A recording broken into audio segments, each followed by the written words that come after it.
পৃথিবীতে চারজন বাদশা ছিলেন, দুইজন মুমিন, দুইজন কাফের, যারা গোটা বিশ্বের বাদশা। গোটা বিশ্বের দুইজন মুসলিম, দুইজন কাফের। কাফিরের একজনের নাম নামরুদ, আরেকজনের নাম বখতানাসর। আর মুমিন একজন হচ্ছে সাইয়েদনা সুলাইমান আলাইহিস সালাম, আরেকজন হচ্ছে যুলকারনাইন। তো সাইয়েদনা সুলাইমান আলাইহিস সালাম আল্লাহকে বলল, আল্লাহ, আমি গোটা বিশ্বের বাদশা, আমি গোটা পৃথিবীর সব মানুষগুলোকে একবার লাঞ্চ খাওয়াতে চাই। কি খাওয়াতে? লাঞ্চ মানে কি? দুপুরের খাবার। আল্লাহ বলবেন নো। আল্লাহ বললেন, no, it's not your job Sulaiman. Sulaiman, এটা তোমার জব না, it's my duty, it's my job, it's my business. এটা আমার কাজ, আমার কাজ তুমি করতে যাও না। সাইয়েদনা সুলাইমান বললেন, আল্লাহ, আমারে ট্রাই করার চেষ্টা দেন, সুযোগ দেন, আমাকে একটু ট্রাই করার সুযোগ দেন, চেষ্টা করার সুযোগ দেন। আমি একটু চেষ্টা করতে চাই গোটা বিশ্বের সব প্রাণীকুলকে, মৎস্যকুলকে, জিনকুলকে, মানবকুলকে খাওয়াতে চাই। আল্লাহ বললেন, সুলাইমান, এইটা তোমার কাজ নয়, তুমি পারবা না, কাজটা কার? আমি রিজিক দেই। সাইয়েদনা সুলাইমান বললেন, লেট মি ট্রাই, আমাকে একটু চেষ্টা করার তৌফিক দেন, আমি একটু করি, দেখি না পারি কিনা। আল্লাহ রাজি হয় না, সুলাইমান নবীও ছাড়ে না। ভেজাল আছে না নাই? সুলাইমান আলাইহিস সালামের জোরাজোরিতে আল্লাহ রাজি হলেন। সাইয়েদনা সুলাইমানের অনুসারী ছিল জিনেরা। জিনেরা আবার ওনার কথা শুনতো। উনি জিনদের নিয়ে গোল টেবিল বৈঠক করলেন আর বললেন, সাগরের তীরে বিশাল বড় বড় ডেগের মধ্যে রান্না করো, আফ্রিকার গরুগুলোকে ফ্রাই করো, তিমি মাছগুলোকে ভুনা করো, খাসিগুলোকে রেজালা করো, পোলাও করো, খিচুড়ি করো, বিরিয়ানি করো, সব ধরনের খাবার জমা করো।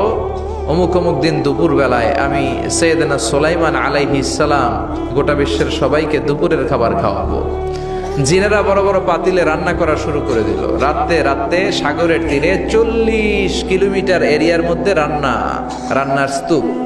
চলে আসলো সেই মাহেন্দ্র দিন, যেদিনে না লাগবে না, যেদিন খাওয়ানো হবে ওই দিন সবাই এসেছে। সাইয়েদনা সুলাইমান উদ্বোধনী ভাষণ দিবেন। উনি বলতে শুরু করলেন, জিনেরা লাইন ধরবে এদিকে, মাছেরা লাইন ধরবে এদিকে, পাখিগুলো লাইন ধরবে এদিকে, মানুষগুলো লাইন ধরবে এদিকে, সবাই লাইনে লাইনে এসে খাবার খেয়ে যাও। সাগরের ভেতর থেকে বিশাল এক তিমি মাছ এসে বলে, সুলাইমান, আমি লাইন মানি না। কি মানি না? আমারে বেলাইনে খাবার দাও। সাইয়েদনা সুলাইমান বললেন, আমি নবী মানুষ, আমি বেলাইন করতে পারি না। তিমি মাছ বলে, আমার পেটে প্রচন্ড ক্ষুধা, এই ক্ষুধায় যদি আমি মরে যাই তাহলে কিয়ামতের দিন আল্লাহ তোমারে ছাড়বে না, কারণ আমি তোমার মেহমান হয়ে এসেছিলাম। ঝামেলা আছে না নাই? সাইয়েদনা সুলাইমান বললেন, বিপদে কি করি? আসলেই তো এই তিমি মাছ আমার মেহমান, আজকে না খেয়ে যদি মারা যায় কিয়ামতের দিন আল্লাহ আমারে ছাড়বে না। সাইয়েদনা সুলাইমান বললেন, ঠিক আছে, শুধু এই তিমি মাছের জন্য বেলাইন, বাকি সবাই লাইনে খাবে। কিছু লোক আছে দেখবেন সব জায়গায় বেলাইন করে, আছে না নাই?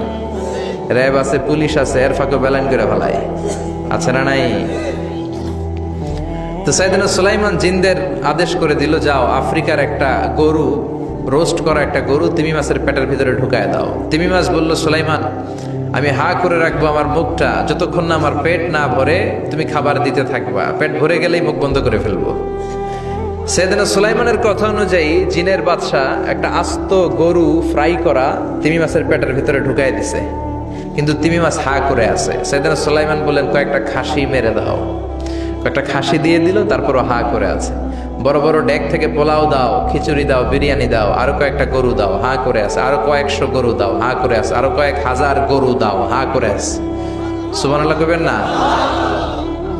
দিতে দিতে 1 কিলোমিটারের খাবার নাই, 2 কিলোমিটারের খাবার শেষ, 10 কিলোমিটারের খাবার শেষ, 20 কিলোমিটার শেষ, 30 কিলোমিটার শেষ, 40 কিলোমিটারের খাবার শেষ।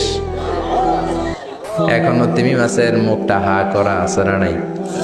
সাইয়েদনা সুলাইমান সেজদায় পড়ে গেলেন, ডেকে বললেন, আল্লাহ, আমি বুঝি নাই, গোটা বিশ্বের সবাইকে তো দূরের কথা, একটা মাছরেও তো রিজিক দিতে পারলাম না। তিমি মাছ এখনো হা করা, ডেকে বলে, সুলাইমান, প্রতিদিন রব্বুল আলামিন 3টা লোকমা খাবার আমারে খাওয়ায়, তুমি 40 কিলোমিটারের খাবার পেটে দিয়েছো, কিন্তু আল্লাহর 3টা লোকমার একটা লোকমার সমানও হয় না। এজন্য আল্লাহ বললেন, ওয়ামা মিন দাব্বাতিন ফিল আরদি ইল্লা আলাল্লাহি রিজকুহা ওয়া ইয়ালামু মুস্তাকাররাহা ওয়া মুস্তাওদাআহা কুল্লুম ফি কিতাবিম মুবিন। আল্লাহু আকবার। এই পৃথিবীতে যত প্রাণী আছে, মানুষ আছে, সবাইকে রিজিক দেয় কে? এজন্য রিজিকের মালিক আল্লাহ। ডেকে বললেন, গোলাম, আযাব আর গজব ততদিন আসবে যতদিন তোমাদের নাফরমানি বন্ধ না হয়। আর যেদিন থেকে নামাজি হয়ে যাবা, যেদিন থেকে আল্লাহওয়ালা হয়ে যাবা, আযাব আর গজব বন্ধ করে দিবে কে? রহমত দিয়ে দেশটারে ভরে দিবে কে? লা ইন শাকারতুম লা আযীদান্নাকুম। শুকরিয়া করো, আমি নিয়ামত বাড়াই দিব। কার কথা? আর জোরে বলেন কার? আল্লাহ সব সময় আমাদেরকে তুমি নিয়ামত গুজারদের অন্তর্ভুক্ত হওয়ার তৌফিক দাও, আমিন। আর জোরে পড়েন আমিন। না শুকরিয়া না, লাগবে না শুকরিয়া, এটা রহমতের কুয়াশা। আলহামদুলিল্লাহ পড়েন, সমস্যা হবে না ইনশাআল্লাহ। টিস্যু আছে তো, মুছে নেওয়া যাবে। নাওতলা পশ্চিম পাড়া জামে মসজিদের উদ্যোগে 23তম বার্ষিক ওয়াজ ও দোয়ার মাহফিল। 23 বছর ধরে এখানে কোরআনের কথা হয়। আমরা খুশি না বেজার? আজকের মহতি প্রোগ্রামের সভাপতি বিশিষ্ট সমাজসেবক জনাব মোহাম্মদ ওহিদুল্লাহ সাহেব, চেয়ারম্যান 3 নং মাথাইয়া ইউনিয়ন পরিষদ, আমার নানা ভাই। জোরাজোরি করে আজকে আমার আনছে, আইনাই সারছে। আমি যত বছর বাঁচি অত বছর এনে আসতে হবে। কি বলেন আপনারা? আল্লাহ আমাদের সভাপতি নানা ভাইকে তুমি কবুল করে নাও। বিভিন্ন মাহফিল হলেই ছুটে যায়। অনেক চেয়ারম্যান আছে মাহফিল বন্ধ করে, আর আমার নানা ভাই মাহফিল করে, ঠিক কি না? এরকম চেয়ারম্যানের দরকার আছে না নাই? আল্লাহ তুমি ওনাকে কবুল করো। জনপ্রতিনিধি হিসেবে ওনার কাঁধে যে দায়িত্ব, সবগুলো সঠিকভাবে আল্লাহ তুমি আঞ্জাম দেওয়ার তৌফিক দাও। আমাকে রেখেছেন প্রধান বক্তা, আপনাদের শুকরিয়া। আমার আগে কথা বলেছে বিশিষ্ট ইসলামী চিন্তাবিদ জনাব হযরত মাওলানা মোহাম্মদ আলী আশরাফ সাহেব, মুহাদ্দিস চান্দিনা আলামিন কামিল মাদ্রাসা। চমৎকার কথা বলছিলেন, আবার কিছু কালেকশনও করলেন। বিশ্বনবীও কিন্তু কালেকশন করতেন। বিশ্বনবী ঈদের নামাজের পরে মহিলাদেরকে বললেন, তাসাদ্দাকনা, মদিনার মহিলারা তোমরা বেশি বেশি দান খরচ করো, কারণ মেরাজের রাতে আমি দেখেছি পুরুষদের চেয়ে তোমরা নারীরা বেশি জাহান্নামী। নারীরা বলল, কেন রাসূল, আমরা জাহান্নামী কেন, আমগো দোষ কি? বিশ্বনবী বললেন, 2 কারণে। তুকসিরনা লাআনা, তোমরা বেশি বেশি মহিলাদেরকে লানত দাও। রেগে গেলে নারীরা বলে, হেতের উপরে আল্লাহর ঠেড়া হইতো, হেতের উপরে আল্লাহর গজব হইতো, বলে না? তো এক নারী আরেক নারীকে এরকম গালি দাও, ভর্ৎসনা করো, লানত দাও, এটা এক কারণ। আরেক হচ্ছে তাকফুরনাল আশিরা, তোমরা স্বামীর নাশুকরি করো। মায়েরা বোনেরা যাদের কানে আমার মাইকের আওয়াজ যায়, স্বামীর নাশুকরি করবেন না, এটা বড় কবিরা গুনাহ। আপনি অনেক আল্লাহর ওলি হতে পারেন, নামাজি হতে পারেন, কিন্তু আপনার স্বামী যদি আপনার উপর নাখোশ থাকে, জান্নাতের দরজা আপনার জন্য খুলবে না। বিশ্বনবী ফাতেমারে বললেন, ফাতেমা, আলী কোথায়? ফাতেমা বলল, আপনার জামাই আলী আমার সাথে ঝগড়া করে বাইরে গেছে। বিশ্বনবীর চেহারাটা আগুনের গোলার মতো লাল হয়ে গেল। বিশ্বনবী ডেকে বললেন, ফাতেমা, তুমি বিশ্বনবীর মেয়ে হতে পারো, কিন্তু আলী তোমার স্বামী। আলী যদি তোমার উপর নাখোশ থাকে, জান্নাতের দরজা তোমার জন্য খুলবে না। কোথায় গেছে আলী, কোথায়? বললেন যে মসজিদে নববীতে গেছে। বিশ্বনবী যে দেখলেন বালির উপরে আলী শুয়ে আছে। বিশ্বনবী মজা করে ডাক দিলেন, ইয়া আবা তোরাব। তোরাব অর্থ বালি, তোরাব মানে কি? বিশ্বনবী ডাক দিলেন, ইয়া আবা তোরাব, মানে হে বালির বাবা আলী, ওঠো। এখন আলী ওঠে না, রাগ করে আসছে। বিশ্বনবী এদিক দিয়ে তাকায়, আলী ওইদিকে তাকায়। বিশ্বনবী ওদিকে আসলে আলী এদিকে তাকায়। মনে মনে করে, এতক্ষণ আপনার মাইয়াই গুতাইছে, এখন আপনি গুতাইতেছেন। বিশ্বনবী যাই বলল, আলী রাগ করো না, ওঠো, তুমি আমার চাচাতো ভাই, আমার ঘরেই তো তুমি মানুষ হয়েছো। ঘাপটি মেরে হাতটা ধরে টান দিলেন। সাইয়েদনা আলী উঠতে বাধ্য হলেন। বিশ্বনবী কারো হাত ধরে টান দিলে ওই লোক বসে থাকতে পারে? উঠে গেলেন, ঘরে নিয়ে আসলেন। নিয়ে এসে বিশ্বনবী খাটের মাঝখানে শুইলেন। ডান দিকে শোয়ালেন আলীকে, বাম দিকে শোয়ালেন ফাতেমাকে। এবার মেয়ের জামাইকে আর মেয়েকে বুঝাতে লাগলেন, নসিহত করতে লাগলেন, গল্প শোনাতে লাগলেন। কি রোমান্টিক শ্বশুর! এরকম রোমান্টিক শ্বশুর পৃথিবীতে দ্বিতীয়টা খুঁজে পাওয়া যাবে? সুবহানাল্লাহ পড়েন। বিশ্বনবীর কাজই ছিল ঝগড়া লাগলে এরকম মিলায়া দেওয়া। কি করা? মিলায়া দিবেন। সমাজে অনেকে আছে ঝগড়া লাগলে আরো লাগায়া দেয়, আছে না নাই? আগুন লাগলে কি দিয়া নিবা? পানি ঢালতে হয়, অনেকে তেল ঢালে। কি ঢালে? তো আগুন আরো জ্বলে ওঠে। বিষ্ণু বললেন, না, খবরদার, ইসলাহু যাতিল বাইন, মিলায় দিবেন। স্বামী স্ত্রীর ঝগড়া মিলায় দেন, ভাইয়ে ভাই কোপাকুপি মিলায় দেন, এলাকায় এলাকায় গ্রামে গ্রামে মারামারি না লাগাইয়া মিলায় দেন। জান্নাতে আপনার ঘরটারে বড় করে দিবে কে? আল্লাহ। বিশ্বনবীর কাজ ছিল মিলায়া দেয়া। বিশ্বনবী মক্কা থেকে মদিনায় হিজরতের আগে মদিনায় 2টা গোত্র ছিল। এই গোত্রের মধ্যে 120 বছর ধরে মারামারি। কয় বছর? 120। কেউ এই মারামারিটা বন্ধ করতে পারে না। গোত্র 2টার নাম হচ্ছে আউস আর খাজরাজ। আউস খাজরাজের মারামারি। বাবা মরে যাওয়ার সময় ছেলের ওসিয়ত করা যায়, নসিহত করা যায়, বাবারে আমারে কোপাইছে, তুইও কোপাবি।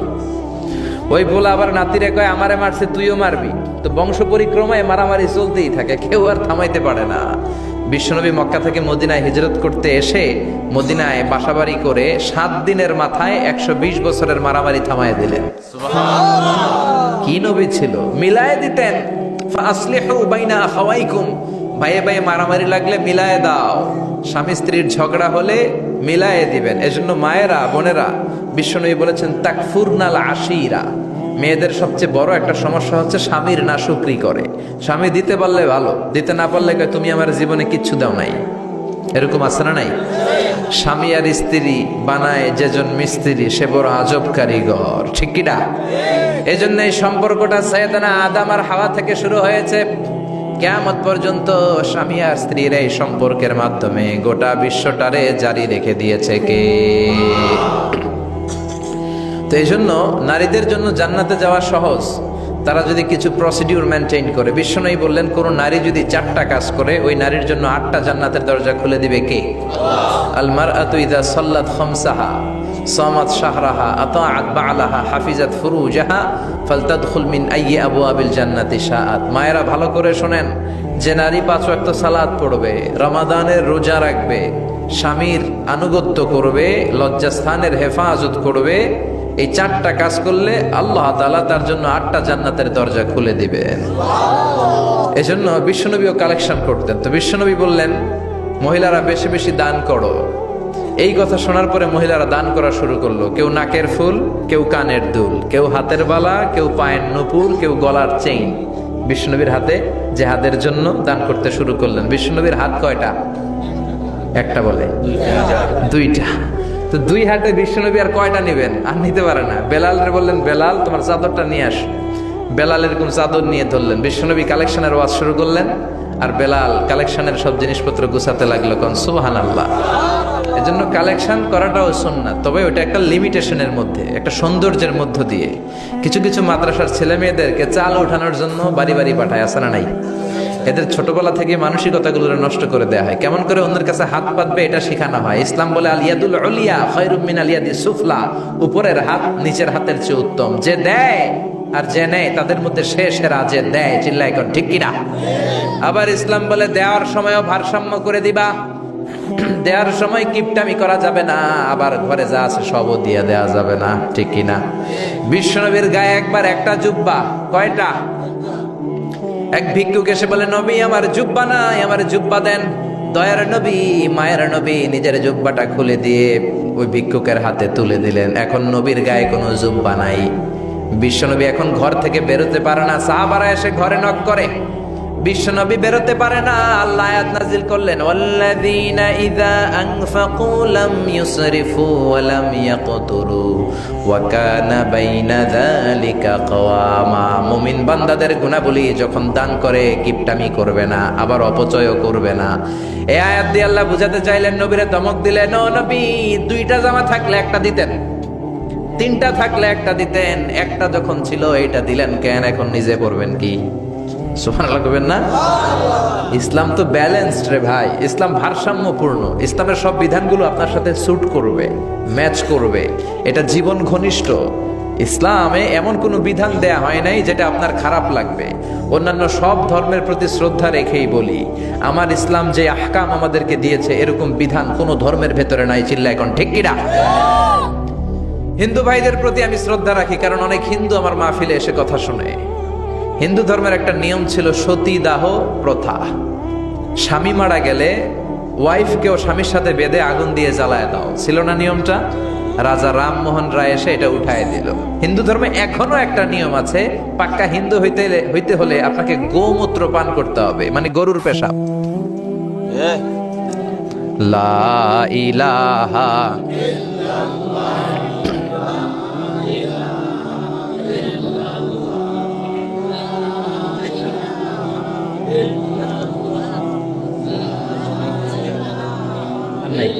শেষ।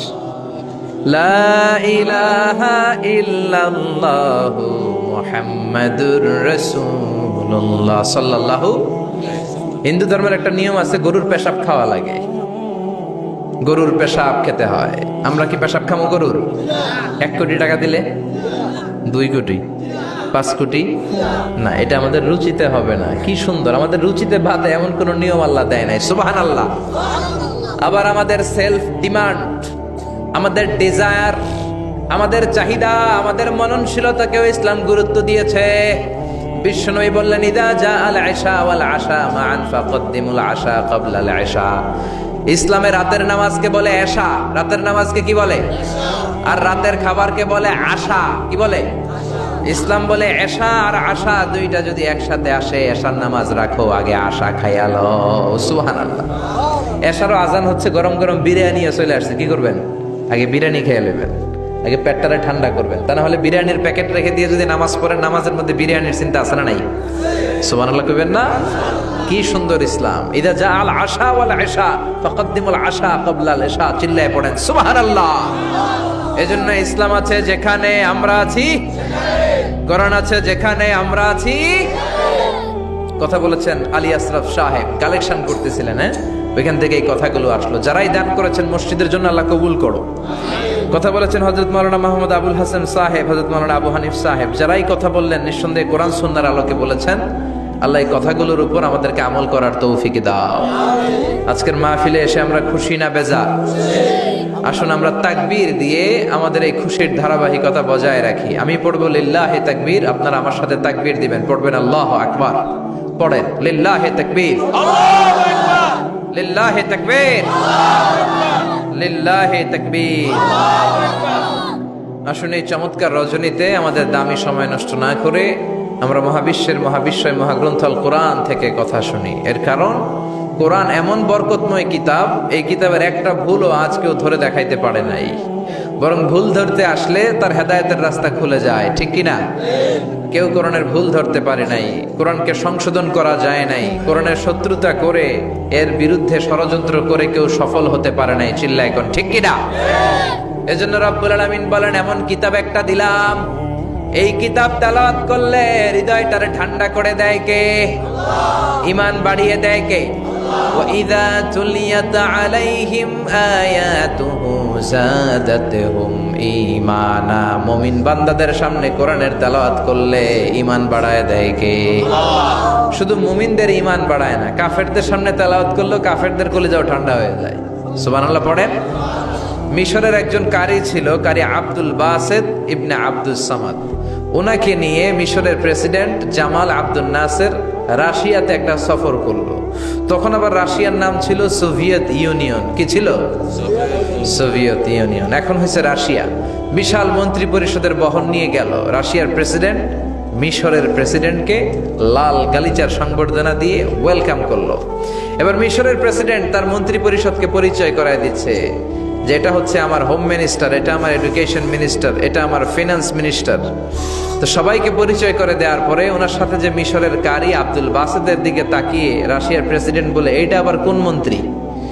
এটা হোমমন্ত্রী, এটা শিক্ষামন্ত্রী, এটা অর্থমন্ত্রী, এই যে জুব্বা পরা এই লোকটা, এটা আবার কোন মন্ত্রী? তো মিশরের প্রেসিডেন্ট বলে, এটা আমাদের কোনো মন্ত্রী না, এটা আমগো কারি। এটা কি? হেরা কি কারি কি বুঝে? এরা বলতেছে কারি আবার কি? তো মিশরের প্রেসিডেন্ট জামাল আব্দুল নাসের বলে, he is the reciter of our holy book Quran. তিনি আমাদের ধর্মীয় গ্রন্থ কোরআন তেলাওয়াত করে আমাদেরকে শোনায়। আমরা আমাদের বিভিন্ন প্রোগ্রামে ওনাকে ইনভাইট করি, উনি আমাদের ধর্মীয় গ্রন্থ আবৃত্তি করে শোনায়।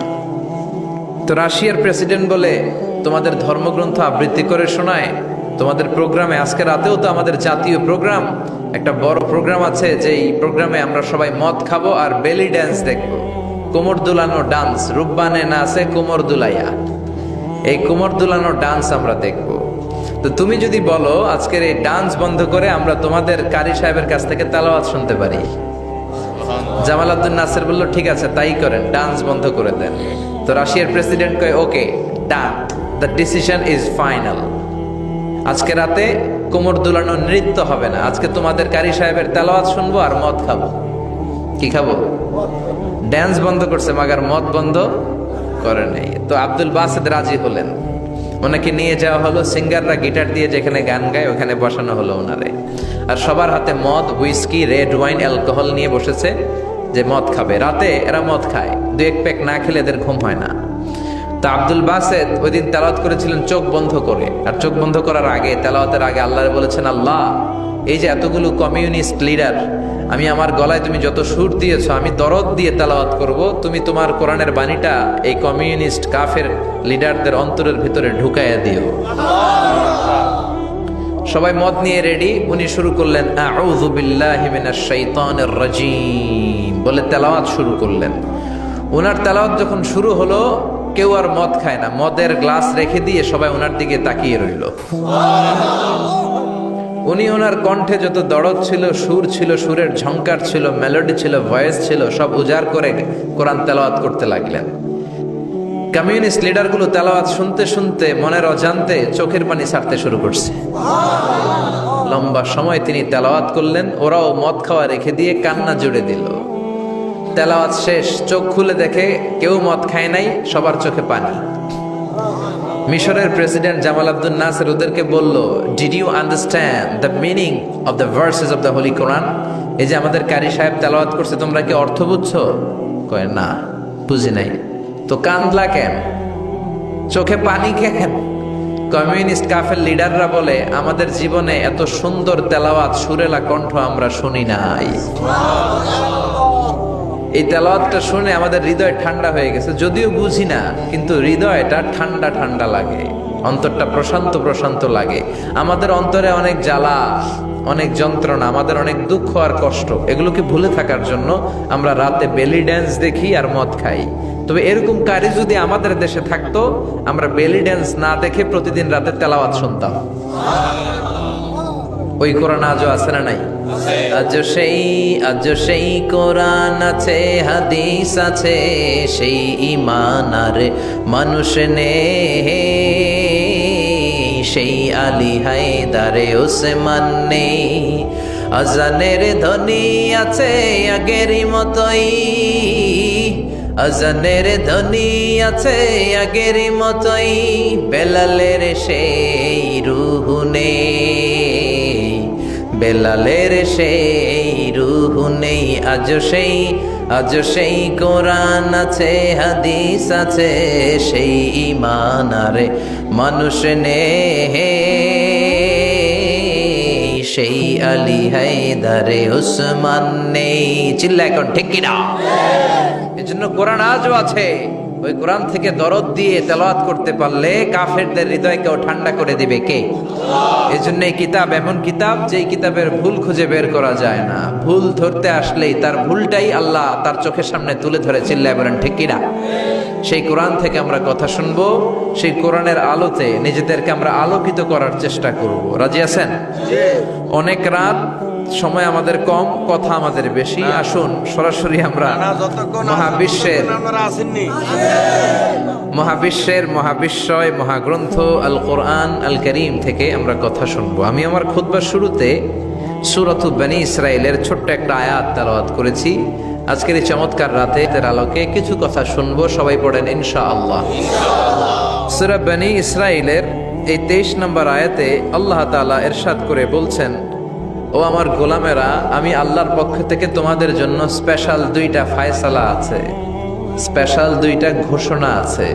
এই ঘোষণাগুলার কোনো নড়চড় হবে না, অনড় ঘোষণা। ফায়সালা কয়টা? 2টা।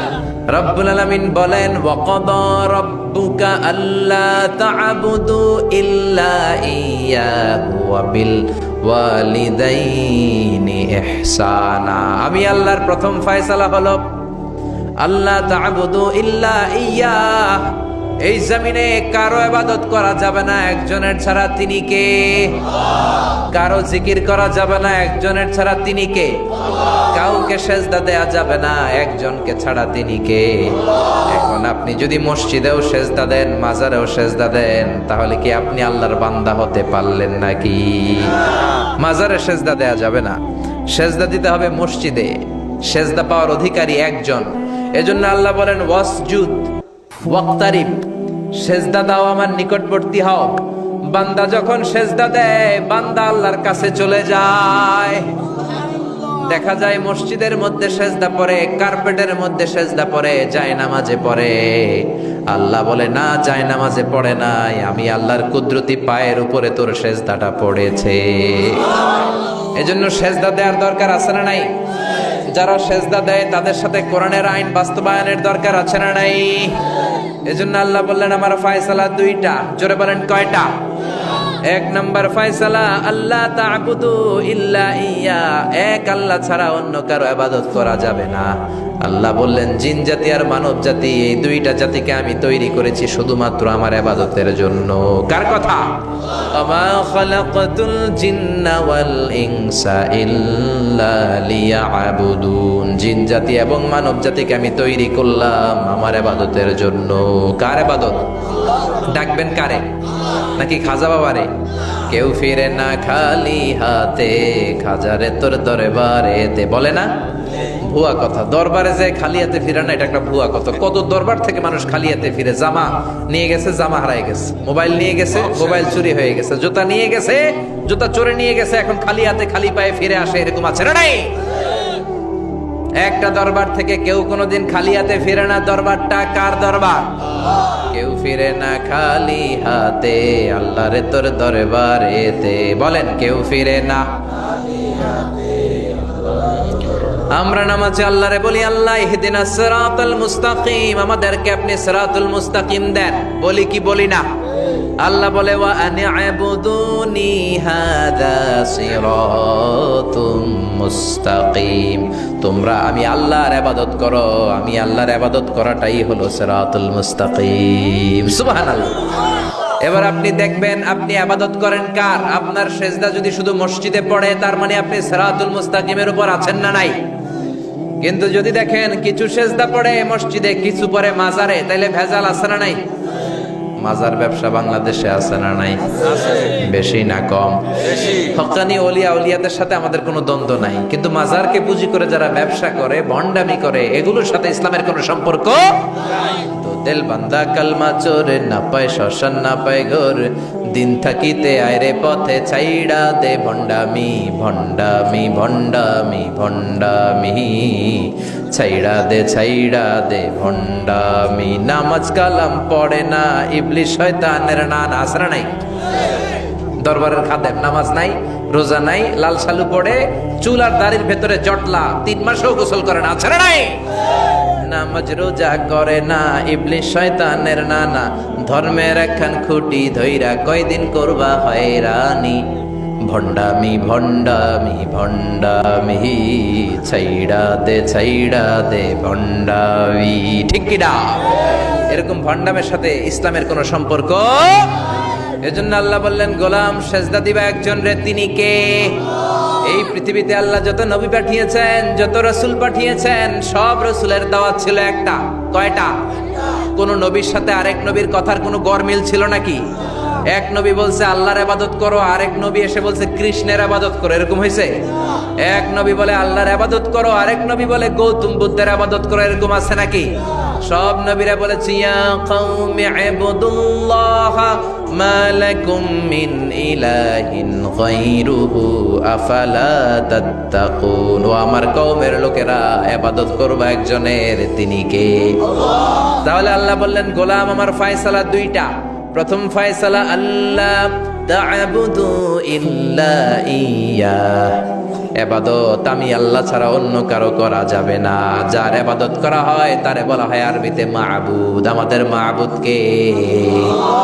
আমাদের মাবুদ হচ্ছে আল্লাহ। তাহলে আল্লাহর প্রথম ফয়সালা ইবাদতের হকদার, ইবাদত পাওয়ার উপযুক্ত মহাবিশ্বে কেবল একজন সত্তা, তিনি কে? আল্লাহর এই ফয়সালার সাথে, সিদ্ধান্তের সাথে আপনার একমত? দ্বিমত নাই কেউ? কেউ নাই? তাহলে দ্বিতীয় ফয়সালাটা শুনি। হ্যাঁ, আল্লাহ বললেন ওয়াবিল ওয়ালিদাইনি ইহসানা, আমি আল্লাহর প্রথম ফয়সালা, আমি ছাড়া কারো ইবাদত চলবে না। আমি আল্লাহর দ্বিতীয় ফয়সালা, মাতা পিতার সাথে তোমরা ইহসান করবা, মাতা পিতার সাথে ভালো আচরণ করবা, মাতা পিতার কাছ থেকে দোয়া নিবা। আল্লাহর দ্বিতীয় ফয়সালা মা বাবাকে নিয়ে, প্রথম ফয়সালা আল্লাহকে নিয়ে। স্বয়ং আল্লাহর ব্যাপারে আল্লাহ বললেন আমার ইবাদত ছাড়া অন্য কারো ইবাদত চলবে না। দ্বিতীয় ফয়সালা বললেন আমার ইবাদতের পরেই যে বড় ফরজটা তোমাদের উপর আমি চাপিয়ে দিলাম, মাতা পিতার খেদমত। চিল্লায় এখন আল্লাহু আকবার। আল্লাহর ইবাদত করা যেমনি ফরজ, মা বাবার খেদমত করাও ফরজ করেছে কে? নাকি মা বাবার খেদমত নফল, নাকি অপশনাল? এটা কেউ কম্পালসারি করেছে কে? মা বাবা আপনার সবচেয়ে বড় পীর, মা বাবা আপনার সবচেয়ে বড় দামি জিনিস। এই পৃথিবীর সব আল্লাহর ওলিগুলা যদি কোরআন খতম করে একটা গ্লাসের পানির মধ্যে ফু দেয়, আর আপনার জনম দুঃখিনী মা যদি শুধু বিসমিল্লাহ পরে আরেকটা গ্লাসের পানির মধ্যে ফু দেয়, আল্লাহর কসম আপনার মায়ের দোয়াটা আগে আগে কবুল হয়ে যাবে। ওগো মা তুমি এই ধরনের শ্রেষ্ঠ নেয়ামত, তোমারই পদতলে রয়েছে জান্নাত। ওগো মা তুমি এই ধরনের শ্রেষ্ঠ নেয়ামত, তোমারই পদতলে রয়েছে জান্নাত। ঠিক কিনা? এজন্য আল্লাহ বললেন প্রথম ফয়সালা আমি আল্লাহর ইবাদত করবা, দ্বিতীয় ফয়সালা মা বাবার সাথে ইহসান করবা। কি করবা? ইহসান। সবাই বলেন। এগুলো কোরআনে বর্ণিত টার্মিনোলজি, মানে পরিভাষা, এগুলো মুখস্থ করবেন। দুনিয়াতে কত পরিভাষা মুখস্থ করছেন, কত জ্যামিতির সূত্র মুখস্থ করেছেন, কত ইংরেজি ভাব সম্প্রসারণ মুখস্থ করেছেন, কিন্তু কোরআনের কথাগুলো মানুষ শুনতে চায় না। মাতা পিতার প্রতি আমরা সবাই আজকে থেকে ইহসান করব। কি করব? আমরা বললাম আল্লাহ ইহসান কি? ইহসানের ব্যাখ্যা দেন। আল্লাহ নিজেই কোরআনে ইহসানের ব্যাখ্যা দিলেন, ইম্মা ইয়াবলুগান্না ইনদাকাল কিবারা আহাদুহুমা আও কিলাহুমা ফালা তাকুল লাহুমা উফ। ইহসানের ব্যাখ্যা হলো, আল্লাহ বললেন ইহসানের ব্যাখ্যা কি? শোনো শোনো। ইহসানের 5টা ব্যাখ্যা আল্লাহ দিলেন। প্রথম ব্যাখ্যা হলো, মা বাবা যখন বার্ধক্যে উপনীত হয়, মা বাবার বয়স যখন 60 হয় 70 হয়, তখন তাদের কোনো কর্মকাণ্ডের কারণে ছেলে মেয়ে হিসেবে নাক ছিটকানো যাবে না, শব্দটাও করা যাবে না। কার কথা? মা বাবা আমাদের অনেকেরই বয়স হয়ে গেছে 60-70, আছে না নাই? বিছানায় পড়া, তাদের কোনো কাজে, তাদের কোনো আচরণে নাক ছিটকানো যাবে? জোরে বলেন। আল্লাহ বলে খবরদার, নাক ছিটকানো তো দূরের কথা, কি যন্ত্রণা, এই কথাটাও বলা যাবে না। ঠিক কি না? এর কারণ আমরা যখন ছোট ছিলাম আমরা কম জ্বালাতন করি নাই। আমরা যখন ছোট ছিলাম কম কষ্ট মায়েরে দেই নাই। আপনার কত বছর আগের ঘটনা খেলা আছে? আপনার বয়স যখন 3, কি হয়েছিল? খেলা আছে তো? 3 বছরের কথা যদি আপনার খেলা না থাকে, আপনার বয়স যখন 2 ছিল কি জ্বালাতন করছেন মনে আছে? বয়স যখন ছিল 1, তখন তো আরো বেশি জ্বালাইছেন, তখন তো আমরা আরো বেশি জ্বালিয়েছি। ঠিক কি না? আল্লাহ বলেন তোমরাও কম জ্বালাও নাই, পেশাব পায়খানা করে ঘর ভরায় দিতা, শীতের রাতে বিছানা ঠান্ডা করে দিতা, ডান দিকে নিয়ে তোমার মা তোমার সাথে ঘুমালো, ডান দিকে পেশাব করে ভিজিয়ে দিয়েছো, তোমার মা তোমারে ঘর থেকে বের করে দেয় নাই। বাম দিকে আদর করে রেখেছে, বাম দিকে পেশাব করে ভিজিয়ে দিয়েছো, তারপরেও তোমার মা লাথি মেরে তোমারে ঘর থেকে বের করে দেয় নাই। শীতের রাতে তোমার মা তোমারে বুকে নিয়ে ঘুমালো, কনকনে মাঘ মাসের শীতের রাত, পেশাব করে মায়ের জামাটা ভিজিয়ে দিয়েছো। রাত 3টার দিকে মা উঠে জামাটা চেঞ্জ করে নতুন জামা পরে তোমারে কোলে নিয়ে ঘুমিয়েছে, তোমারে ঘর থেকে তাড়িয়ে দিয়েছে নাকি? জোরে বলেন না। মা তোমারে ঘর থেকে বের করে নাই, তাড়ায় দেয় নাই, এতিমখানায় ফেলে আসে নাই, রাস্তায় ফেলে আসে নাই। যেই মা বাবা তোমাদেরকে এত যত্ন করলো, এত আদর করলো, তাদের বার্ধক্যে কোনো কাজের কারণে নাক ছিটকাবা না, তাদেরকে তোমরা বৃদ্ধাশ্রমে দিয়ে আসবা না। কার কথা? বৃদ্ধাশ্রম বাংলাদেশে আছে না নাই? ছেলে আমার মস্ত মানুষ, মস্ত অফিসার, মস্ত ফ্ল্যাটে যায় না দেখা এপারে ওপার, নানান রকম জিনিস আর আসবাব দামি দামি, সবচেয়ে কম দামি ছিলাম একে মাত্র আমি। ছেলের আবার আমার প্রতি অগাধ সম্ভ্রম, আমার ঠিকানা তাই বৃদ্ধাশ্রম। ঠিক না? মা কেঁদে কেঁদে বৃদ্ধাশ্রমে বালিশ ভিজায়। ছোটবেলা ওই মারে কত যন্ত্রণা দিলা, কষ্ট দিলা, আজকে মনে নাই? বউয়ের পাল্লায় পড়ে মাকে তুমি বৃদ্ধাশ্রমে দিয়ে আসছো। খবরদার, যারা মা বাবারে বৃদ্ধাশ্রমে দেয় তারা বয়সে পৌঁছলে, তারা বার্ধক্যে পৌঁছলে, তারা যখন মা বাবা হবে তাদের কপালে বৃদ্ধাশ্রম থাকবে না। ঠিক কিনা? যে ডাকাত মা বাবারে বৃদ্ধাশ্রমে দিয়ে এসেছো, তোমার কপালে বৃদ্ধাশ্রম নাই। ভাঙ্গা থালা হাতে নিয়ে তুই ভিক্ষা করে খাবি। চিল্লা এখন। ঠিক কিনা? আল্লাহ বললেন খবরদার, আমি আল্লাহর দুইটা ফায়সালা, প্রথম ফায়সালা ইবাদত হবে একজনের, তিনি কে? আর ইহসান করবা মা বাবার সাথে। আমরা বললাম ইহসান কি? আল্লাহ বললেন মা বাবা যখন বার্ধক্যে পৌঁছে, খবরদার তাদের কোনো কাজে নাক ছিটকাবা না, বৃদ্ধাশ্রমে দিবা না, তাদের খেদমত করবা। তোমার জীবনটারে উজালা করে দিবে কে? জোরে বলেন না।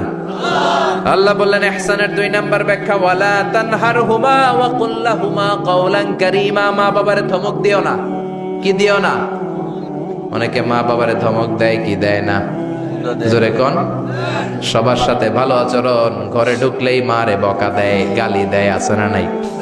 বাবারে ডাকে বুড়া, মারে ডাকে বুড়ি, আছে না নাই?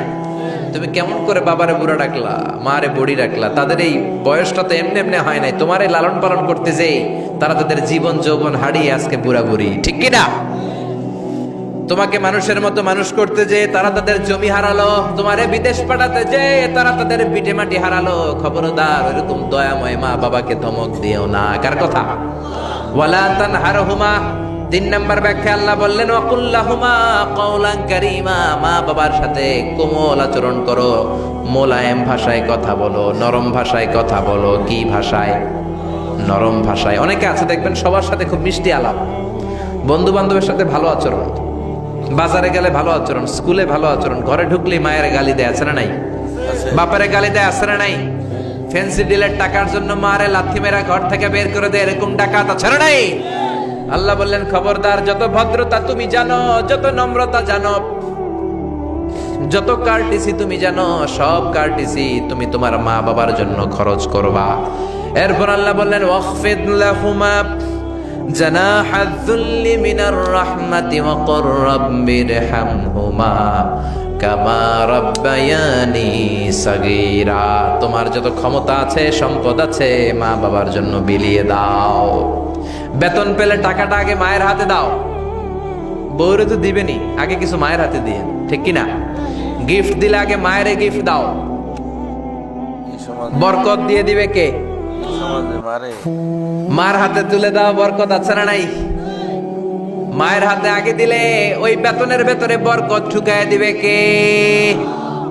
আর বাবা মা একজন কিংবা 2 জন যদি দুনিয়া ছেড়ে বিদায় নেয়, তাদের কবরের সামনে দাঁড়িয়ে চোখের পানি ছেড়ে পড়তে আরম্ভ করো রব্বির হামহুমা কামা রাব্বায়ানি সাগীরা ওয়া কুর রাব্বির হামহুমা কামা রাব্বায়ানি সাগীরা। ও আল্লাহ, মা বাবা দুজন যেমনি আমাদেরকে আদর করেছে, মা বাবার কবরে তুমিও আমাদের বাবা মা 2 জনকে আদরের চাদরে ঢেকে নিও। পড়ে না আমিন। যাদের বাবা মা নাই এই দোয়াটা করবেন, প্রত্যেক নামাজের পরে আব্বা আম্মার জন্য এই দোয়াটা করতে হবে। রাজি আছেন তো? আমরা যারা আব্বা আম্মা হারিয়েছি, আল্লাহ তাদের কবরগুলোর তুমি জান্নাতের বাগান বানাও। এজন্য মা বাবার সাথে ভালো আচরণ এটা ফরজ। যুবক ভাইয়েরা, রক্ত গরম, মাথা ঠিক থাকে না, মার সাথে কি বলো, বাবার সাথে কি আচরণ করো। যেই বাবা মা তাদের জীবন যৌবন শেষ করলো তোমার জন্য, খবরদার ওই বাবা মারে গালি দিও না। তুমি নামাজি হতে পারো, তুমি আল্লাহর ওলি হতে পারো, হাজী সাহেব হতে পারো, কিন্তু মা বাবা যদি তোমার উপর নাখোশ হয়, তোমার দুনিয়াও শেষ, আখিরাতও আমও শেষ। সালাও। এজন্য বিশ্বনবী বললেন সবচেয়ে ভালো আমল মা বাবার সাথে ভালো আচরণ। আরবিতে এটারে বলে বিররুল ওয়ালিদাইন। কি বলে? এক সাহাবী বলল, নবী আইয়ুল আমালি আফদাল, এই পৃথিবীর বুকে সবচাইতে সেরা আমল কোনটা? বিষ্ণু বললেন 3টা। কয়টা? 1 নম্বরে as-সালাতু ফি ওয়াক্তিহা, সময় মতো নামাজ, আজান হওয়ার সাথে সাথে নামাজ পড়বা, এর চেয়ে ভালো কাজ আর নাই, ঠিক কি না? সালাতে কায়েম করো, সালাতে কায়েম করো, হবে সম্মানী তুমি, হবে জান্নাতি তুমি, হবে সম্মানী তুমি, হবে জান্নাতি তুমি, দিবে কাল হাসরে শীতল ছায়া আরশে আজিম, রব্বিয়াল আলা রব্বিয়াল আযীম। সুবহানাল্লাহ পড়েন। 1 নাম্বার হলো as-সালাতু ফি ওয়াক্তিহা, সময় মতো নামাজ পড়া। 2 নম্বরে বিররুল ওয়ালিদাইন, মাতা পিতার খেদমত করা। 3 নম্বরে আল জিহাদু ফি সাবিলিল্লাহ, আল্লাহর রাস্তায় জিহাদ করা। আল্লাহর রাস্তায় জিহাদের দরকার আছে না নাই? এই তিনটা আমল সেরা। নামাজ যেমনি সেরা, মাতা পিতার সাথে ভালো আচরণ সেরা, জিহাদ করা সেরা। আরেক বর্ণনায় বিশ্বনবী বললেন মা বাবার খেদমত করা জিহাদের চেয়ে বেশি দামি। আল্লাহু আকবার। এক সাহাবী বললেন ইয়া রাসূলুল্লাহ আস্তাযিনুকাল জিহাদ, আমি জিহাদে যাওয়ার অনুমতি চাই। বিশ্বনবী বললেন বাবা মা কেউ বেঁচে আছে নাকি? সাহাবী বললেন আছে। বিশ্বনবী বললেন যাও ঘরে ফিরে যাও, ফাফিহিমা ফাজাহিদ, বাবা মার খেদমত করো। বাবা মার খেদমত করলে ঘরে বসেই জিহাদের সওয়াব পাবা। কি নেয়ামত চিনি না আমরা, বুঝি না। যতদিন থাকে ততদিন বুঝি, গেলে বুঝবো, কিন্তু ওই বুঝলে আর লাভ হবে না, ঠিক কি না? বটবৃক্ষের মতো আমাদেরকে ছায়া দিয়ে রাখে, আদর দিয়ে, সোহাগ দিয়ে, পরামর্শ দিয়ে, বিপদের সময় আগলে রাখে। ছাতার মতো মাথার মধ্যে, মাথার উপরে দাঁড়িয়ে থাকে। যার মা নাই সে বুঝে মা না থাকার কি জ্বালা। বন্ধু চলে গেলে বন্ধু পাওয়া যায়, বউ চলে গেলে বউ পাওয়া যায়, টাকা চলে গেলে টাকা পাওয়া যায়। জনম দুঃখিনী মা যদি দুনিয়া থেকে একবার বিদায় নেয়, ওই মারে আর পাওয়া যাবে নাকি? জোরে বলেন। এজন্য বিশ্বনবী বললেন রেদার রাব্বি ফি রেদাল ওয়ালিদ ওয়া সাখাতুর রাব্বি ফি সাখাতিল ওয়ালিদ। বাবা মা খুশি তো আরশের মালিক খুশি, বাবা মা বেজার তো আরশের মালিক বেজার। এজন্য সব সময় বাবা মারে খুশি রাখার দরকার আছে রাডাই। বিশ্বনবী বলেন জান্নাতে স্পেশাল দুইটা দরজা আছে, একটার নাম আব্বা, আরেকটার নাম আম্মা। একটা দরজার নাম আল আব, আরেকটার নাম আল উম। এই দুইটা দরজা আমাদের ঘরে আছে না নাই? বিশ্বনবী বলেন হুমা জান্নাতুকা ওয়া নারুক, বাবা মাই তোমার জান্নাত, বাবা মাই তোমার জাহান্নাম। এখন বাবা মার সাথে কি আচরণ করবা এটা তোমার সিদ্ধান্ত। The decision is years. সিদ্ধান্ত তোমার। তুমি কি ভালো আচরণ করে জান্নাত কামাবা না জাহান্নামী হবা? চিল্লা এখন, ঠিক কি না? বাবা মা যদি মুশরিক হয়, বাবা মা যদি হিন্দু হয়, বাবা মা যদি কাফির হয়, তারপরেও বাবা মার সাথে ভালো আচরণের দরকার আছে না নাই? এই বাংলার জমিনে অনেক হিন্দু ফ্যামিলি থেকে হিন্দুর ছেলে মুফাসসিরে কোরআনের তাফসীর শুনে মুফাসসিরের হাতে হাত রেখে কালিমা পড়ে মুসলমান হয়েছে, আছে না নাই?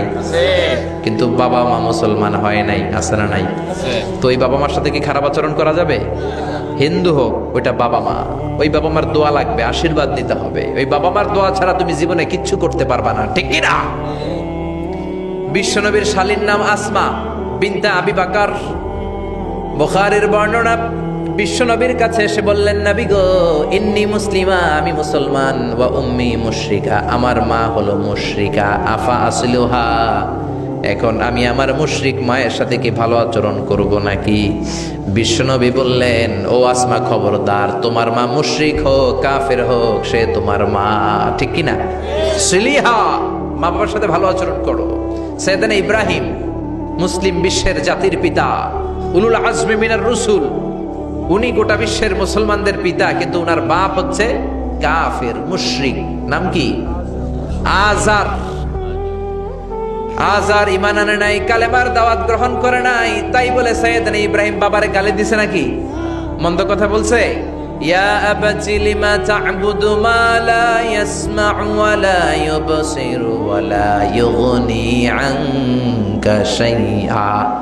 বাবারে আদর দিয়ে, সোহাগ দিয়ে, সম্মান দিয়ে বলে বাবা কেন এই মূর্তির পূজা করো? 10টা হাত এরকম বের করে রেখে, জিব্বা বের করে রাখে, সামনে মিষ্টি, রসমালাই, দুধমালাই, কত কিছু দিয়ে রাখে, কিচ্ছু খায় না। মূর্তির গায়ে একটা মাছি বসলো, মাছি তাড়াতে পারে না, ঠিক কি না? কেন এই মূর্তির পূজা করেন? যে এই মূর্তি কানে শোনে না, চোখে দেখে না। বাবারে বুঝালেন, কিন্তু বাবারে গালি দেয় নাই। তার মানে বাবা যদি মুশরিক হয়, বাবা যদি কাফির হয়, বাবা যদি হিন্দু হয়, তারপরেও বাবার দোয়া নিতে হবে, ঠিক কি না? বাবা মা দোয়া করলেও কবুল, বদদোয়া করলেও। শুধু দোয়া করলে যদি কবুল হইতো তাইলে তেমন ঝামেলা ছিল না, দোয়া করে না তো কি হইছে? কিন্তু বদদোয়া করলেও তো কবুল। দোয়া করে না, যদি বদদোয়া করে মুসিবত আছে না নাই? বাবা মার ছেলে মেয়েদের দৃষ্টান্ত তরমুজ আর ছুরির মতো। বাবা মা হলো ছুরি, ছেলে মেয়ে তরমুজ। তরমুজ নিচে রেখে উপর থেকে ছুরি মারলে তরমুজ কেটে যায়, আবার ছুরি নিচে ধরে রেখে উপর থেকে তরমুজ ফেললেও তরমুজ কেটে যায়। উভয় অবস্থায় তরমুজের ক্ষতি হয়, ছুরির কিছু হয় নাকি? কথা বুঝতে পেরেছেন? এজন্য বাবা মা অনেক বড় নেয়ামত। বিশ্বনবী বললেন 3 জিনিসের দিকে নজর করা মাত্রই সওয়াব দেয় কে? এক নম্বরে নাযার ইলাল মুসহাফ, কোরআনের দিকে তাকানো মাত্র সওয়াব। দুই নম্বরে নাযার ইলাল কাবা, কাবার দিকে তাকানো মাত্রই সওয়াব। তিন নম্বরে নাযার ইলা ওয়াজহিল ওয়ালিদাইন, মাতা পিতার চেহারার দিকে রহমতের নজরে তাকালে কবুল হজের সওয়াব দিবে কে? এখানে হাজী সাহেব আছেন না অনেক? আছে 3 লাখ 4 লাখ 5 লাখ দিয়ে হজ করে আসছেন, তো বুকে হাত দিয়ে কেউ বলতে পারবেন হুজুর আমি 100% আমার হজটা কবুল হয়েছে? কেউ গ্যারান্টি দিতে পারবেন? গ্যারান্টি নাই। কিন্তু মায়ের চেহারার দিকে রহমতের নজর নিয়ে তাকালে, ছোটবেলা আমার মারে আমি কত কষ্ট দিলাম, কত কষ্ট করে ফ্যামিলিটা সামলাতে, যে আমার জনম দুঃখিনী মা, কথাগুলো ভেবে মায়ের চেহারার দিকে একটা নজর দেন, কবুল হজের সওয়াব আপনার আমল নামায় দিয়ে দিবে কে? এক সাহাবী বললেন, নবী ওয়ালাউ মি আমাররা, যদি আমি দিনে 100 বার তাকাই তাহলে কি 100টা কবুল হজের সওয়াব হবে নাকি? বিশ্বনবী বললেন, নাম ওয়ালাউ মি আমাররা, 100 বার যদি রহমতের নজরে তাকাও 100টা কবুল হজের সওয়াব হয়ে যাবে। চিল্লায় পড়েন আল্লাহু আকবার। আবার বিশ্বনবী বলতেন, 3 ব্যক্তির দোয়া আল্লাহ ফেরায় না, সালাসু দাওয়াতিন মুস্তাজাবা লা শাক্কা ফিহিন্না, 3টা দোয়া করলেই কবুল। 1 নম্বরে দাওয়াতুস সাইম, রোজাদার ব্যক্তি দোয়া করলে কবুল করে কে? 2 নম্বর দাওয়াতুল মুসাফির, মুসাফির দোয়া করলে কবুল করে কে? 3 নম্বর দাওয়াতুল ওয়ালিদাইনি লিওয়ালাদিহি, মাতা পিতার দোয়া ছেলে মেয়েদের জন্য কবুল করে কে? মাতা পিতার দোয়াও কবুল, বদদোয়াও, যুবক ভাইরা সাবধান, বদদোয়াও কবুল। বুখারীর বর্ণনা, বনি ইসরাইলের একজন বড় আবেদ ছিল, নাম জুরাইজ। কি নাম? সবাই বলেন, আরো জোরে বলেন কি নাম? জুরাইজ অনেক বড় আল্লাহর ওলি, পাহাড়ের উপরে তার বাড়ি, সারা রাত তাহাজ্জুদ গুজার হয়। তার গির্জার পাশে তার মায়ের ঘর, তাহাজ্জুদ গুজার হতে হতে বড় আল্লাহর ওলি হয়েছে। তাহাজ্জুদ পড়া ছাড়া ওলি হওয়া যায় নাকি? জোরে বলেন। ওমিনাল লাইলি ফাতাহাজ্জাদ বিহি নাফিলাতাল লাকা আসা আইয়াবআসাকা রাব্বুকা মাকামাম মাহমুদা। তাহাজ্জুদের নামাজ পড়লে আপনার মর্যাদা বাড়িয়ে দিবে কে? আল্লাহ। উনি প্রতি রাতে তাহাজ্জুদ করতেন। শুনতেছেন না? জিমানি আসছে আপনাদের? জি না। প্রতি রাতে তাহাজ্জুদ পড়তেন। একদিন তাহাজ্জুদের নামাজে দাঁড়ালেন, আল্লাহু আকবার। ইন দ্য মিন টাইম ওনার মা পাশের ঘর থেকে ডাক দিয়েছে, বাবা জুরাইজ, ইয়া জুরাইজ আশরিবনি মোয়া, আমার একটু পানি খাওয়া। কি খাওয়া? রাতের বেলা মাঝে মাঝে বয়স্কদের পানির তৃষ্ণা লাগে না? ও বাবা পানি খাওয়া। জুরাইজ মনে মনে ভাবে, হায় হায়, আমি তো নামাজে দাঁড়ানো, নামাজ পড়বো নাকি, মা রে পানি খাওয়াবো। মনে মনে ভাবলো নামাজটা শেষ করে নেই, তারপরে মায়ের কাছে যাই। কিছুক্ষণ পরে আবার তার মা ডাকে, ইয়া জুরাইজ, ও জুরাইজ পানি খাওয়া। আবার জুরাইজ মনে মনে বলে, নামাজের পরে যাব, নামাজটা শেষ করি। কিছুক্ষণ পরে আবার মা ডেকে ওঠে, জুরাইজ। জুরাইজ মনে মনে ভাবে, এই তো নামাজ শেষ, এখনই যাব, এখনই আমার জনম দুঃখিনী মারে পানি খাওয়াবো। কিন্তু মায়ের সহ্য হয় নাই, মায়ের মনে কষ্ট চলে আসছে। মা তার অন্তরে ব্যথা পেয়ে বদদোয়া করে ফেলছে। কবুল করে নিছে কে? আল্লাহ। এটা আপনার আল্লাহর ওলি না মুফাসসিরে কোরআন না হাফেজে কোরআন, ইট ডাজন্ট ম্যাটার, এটা কোনো বড় বিষয় না। মা হাত তুলে কিছু কইলেই কবুল। সুবহানাল্লাহ কইতে পারলেন না? বুলেট মারলে মিস হয়, ড্রোন হামলা করলে মিস হয়, মিসাইল মারলে মিস হয়, আণবিক বোমা মারলে মাঝে মাঝে মিস হয়। মায়ের দোয়া মিস হয় নাকি? জোরে বলেন। দোয়া করা মাত্র, দোয়া কিংবা বদদোয়া মুহূর্তেই কবুল করে নেয় কে? মা বদদোয়া করলেন। বুখারীর বর্ণনা, আল্লাহুম্মা লা তুমিথু ইল্লা আন তুরিয়াহুল মুমিসাত, ও আল্লাহ বেশ্যা নারীর ফিতনায় না ফেলে জুরাইজকে মেরো না। কবুল করলো কে?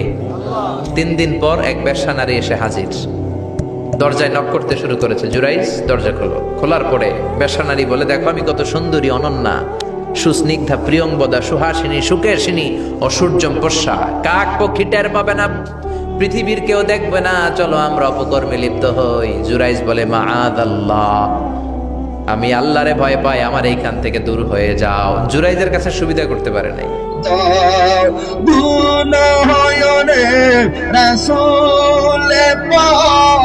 দেখিলে কেমন হতো